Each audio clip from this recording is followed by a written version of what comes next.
Bonjour. Aujourd'hui, nous n'avons pas de réplique. Salut tout le monde et bienvenue dans Les Cousins font leur cinéma. Aujourd'hui, on va vous parler de... Track à Boston, ou aux États-Unis, le film s'appelle Patriots Day. Avec donc Mark Wahlberg, John Goodman, J.K. Simmons, Kevin Bacon.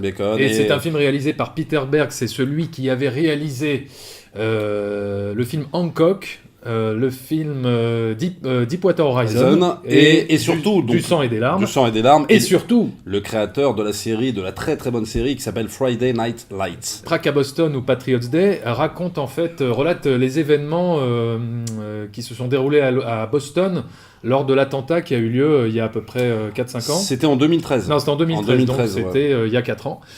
Et donc le film relate ces événements et en fait va s'attarder sur ce qui s'est déroulé après l'attentat, c'est-à-dire l'enquête et la traque des terroristes.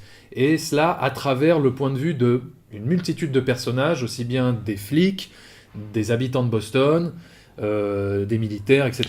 Ouais, c'est ça qui est bien d'ailleurs dans le film, c'est qu'il y a plusieurs points de vue, quoi. Voilà. Il y a pas que... On pourrait s'attendre par rapport à l'affiche que c'est vraiment centré sur l'enquête de Mark Wahlberg et la traque par Mark Wahlberg des terroristes, mais en fait ça aborde beaucoup de points de vue. Exactement. Donc celui de Kevin Bacon, le coordinateur de la CIA, et un autre flic qui est interprété par J.K. Simmons. Voilà. On a même le point de vue, des fois, des terroristes. Oui, alors voilà. Dans le film, ouais. Surtout, oui, voilà. On a le point de vue des terroristes. Voilà. Et, ça, donc, c'est assez dommage que le film s'appelle Track à Boston, parce que je trouve que ça fait plutôt titre de film à la Steven Seagal. C'est vrai.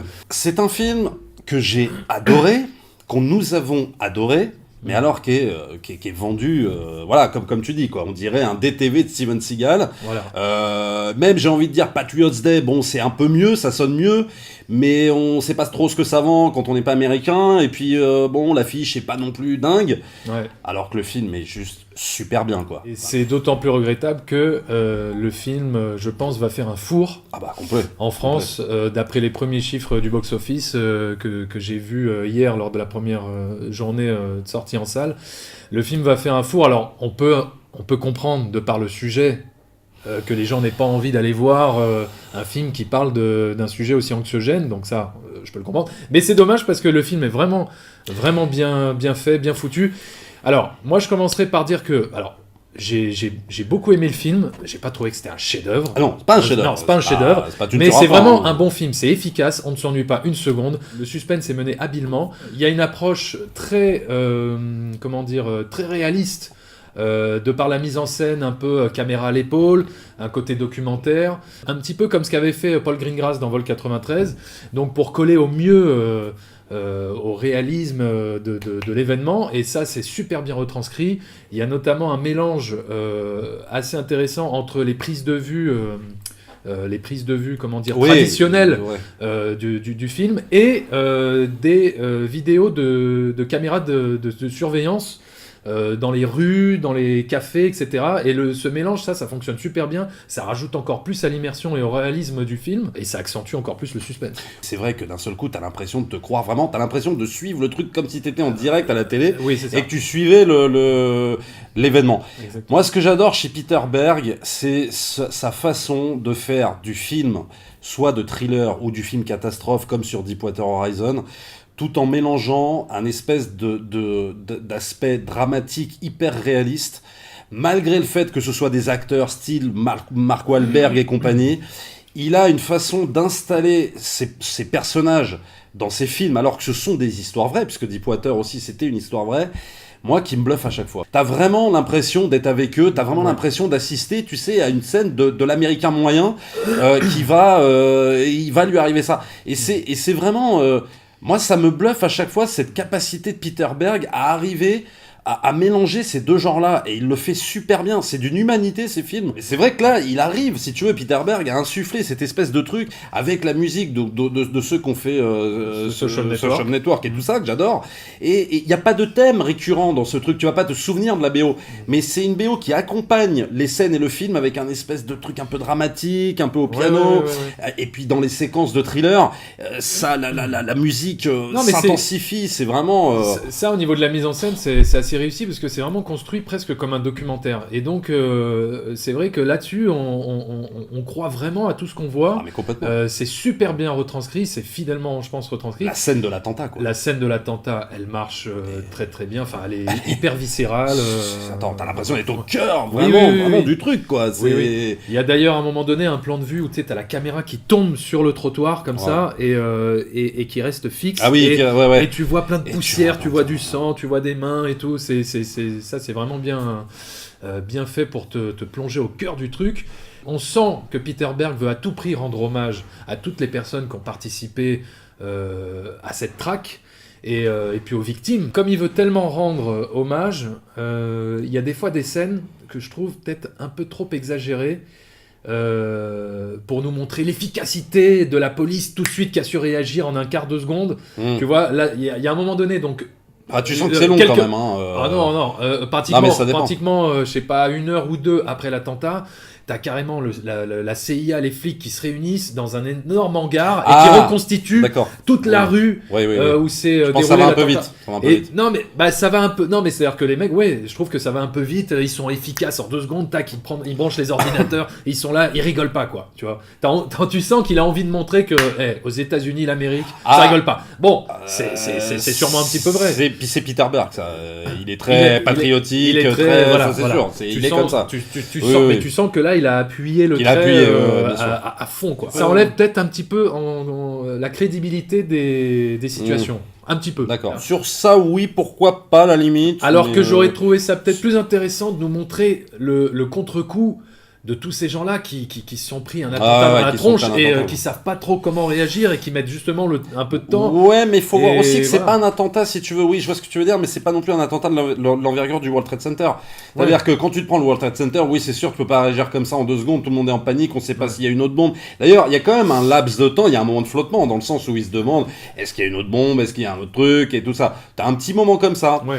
Bon, après, moi, ça m'a pas dérangé, quoi. Mais voilà, c'est juste cette scène-là. C'est une scène qui est juste après l'attentat et qui dure 5 minutes. Bon, mais voilà. En tout cas, moi j'ignorais que ça s'était passé, qu'il y avait eu toute cette traque derrière. C'est incroyable parce que quand tu vois la scène dans la rue, quand ils en... Alors, no spoiler, on peut pas, je sais pas. Non, sans trop... Bah non, parce que justement, pour les gens qui ne connaissent pas toute l'histoire comme nous. C'est un peu...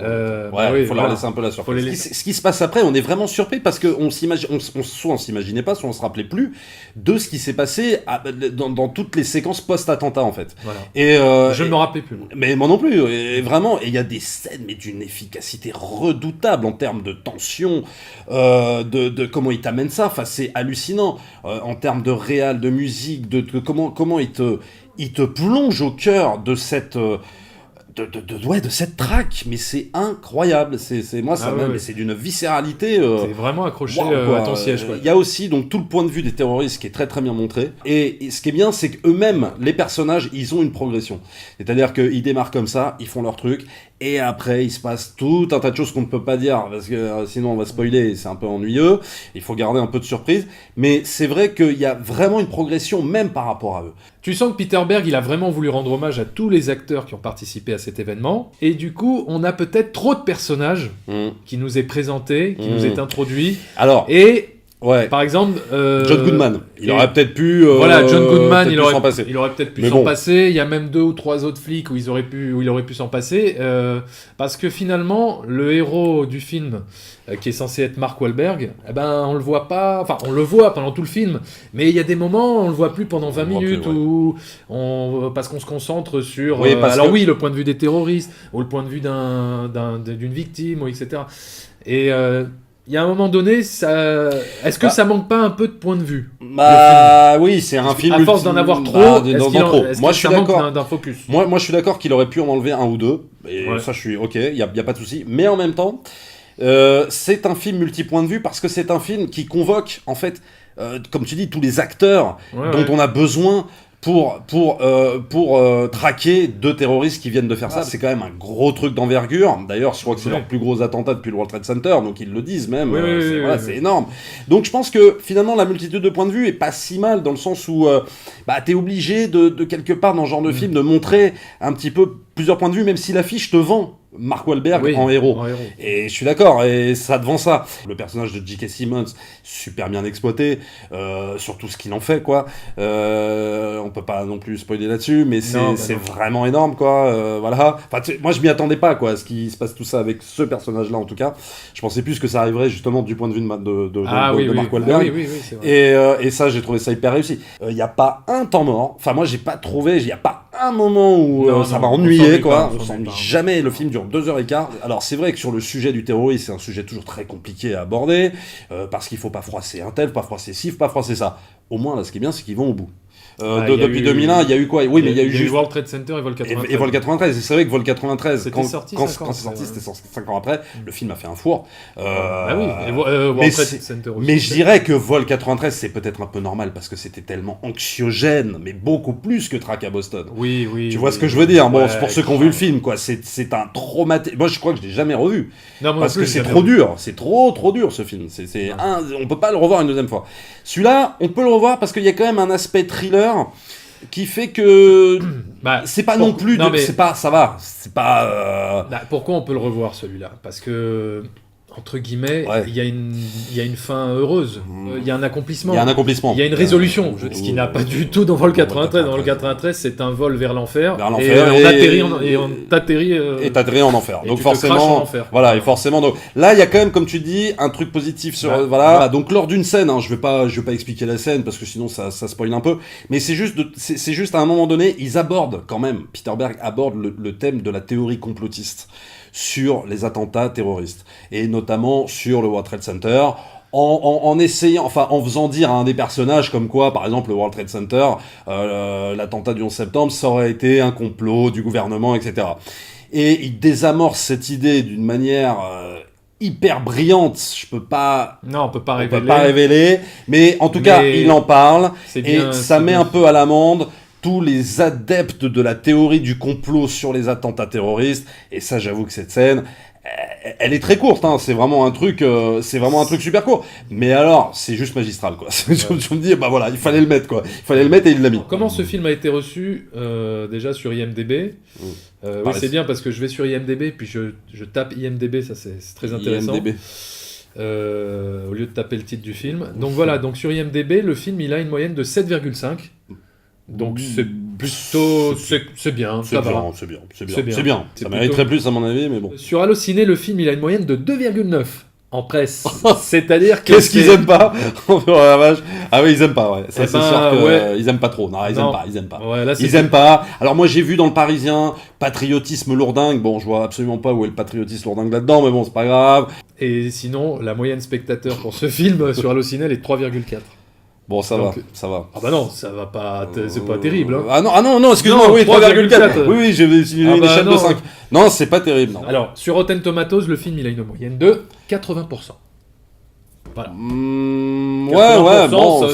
Ça va. Bah, comparé à la réception presse française. Oui, c'est mieux. Alors voilà, peut-être que le film, forcément, il plaît plus aux Américains. Je sais pas.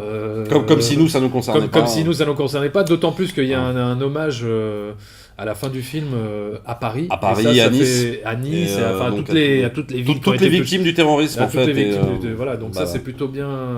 C'est drôle, patriote. Voilà. Patriote. C'est un pur hasard. En tout cas, c'est un très bon film sur le terrorisme, vu les purges qu'on s'est tapées en France des films sur le terrorisme qui étaient juste nuls, mais moins que 0. Donc ma note, 4 sur 5. Voilà. Ah ouais, 4 sur 5, pas plus. Alors, non, parce que si tu veux, si je fais des comparaisons avec les autres films, Tu ne tueras point, je lui mets 4,5. Moi, c'est pas au niveau d'un Tu ne tueras point quand même, faut pas exagérer. Bien que ce soit un très bon film. Mais 4, chez moi, c'est bien. Hein, non, c'est un bon film, mais il manque des petites choses, des petits machins, mais j'ai adoré, quoi. Moi c'est comme toi. Voilà, j'ai passé un bon moment. Je pourrais pas dire que j'ai passé un bon moment, mais je veux dire, j'étais plongé dans le film. Voilà, on va plutôt dire ça comme ça. Que c'était brillamment réalisé, très efficace, l'aspect un peu docu-fiction très très bien utilisé. Et c'est pour ça que je lui donnerais 4 sur 5, comme toi. Pareil. Donc pareil. Merci. Au revoir. Non, attends, c'est pas fini. Ah, c'était une blague. C'était une blague. Donc voilà. c'est un très bon film. Allez le voir. Voilà, allez le voir parce que je crois que si le film ne fait pas beaucoup d'entrées la première semaine, eh bien il sera forcément retiré de beaucoup de salles de cinéma. Ouais. Donc c'est un film hyper efficace. Allez le voir. Je vais pas recommander World Trade Center parce que pour moi le film est pas assez fort et bien qu'il soit bien, mais voilà. Vol 93 de Paul Greengrass, voilà, qui tu t'as raconté le pitch tout à l'heure. Par contre, c'est une grosse claque, mais vous passez vraiment un sale quart d'heure. Ça, je vous le dis tout de suite. Ne me jetez pas des pierres si vous l'avez vu et que vous prenez 5 Lexomil derrière. Voilà, c'est furax. Conseiller peut-être aux gens qui connaissent pas la série Friday Night Lights de Peter Berg, qui est plutôt qui n'a absolument rien à voir avec le sujet du terrorisme, mais en tout cas, ça vous changera les idées. N'hésitez pas à vous abonner à la page Facebook, page Twitter, page Sens Critique, partagez, commentez, voilà, dites-nous si vous avez vu le film, ce que vous en pensez, si vous êtes d'accord, pas d'accord, qu'est-ce que vous nous recommandez aussi dans le même style de film ou sur le même sujet. Ah ouais, tiens, pourquoi pas. Tiens, ça. Bah oui, carrément. Donc voilà, à la prochaine et au revoir.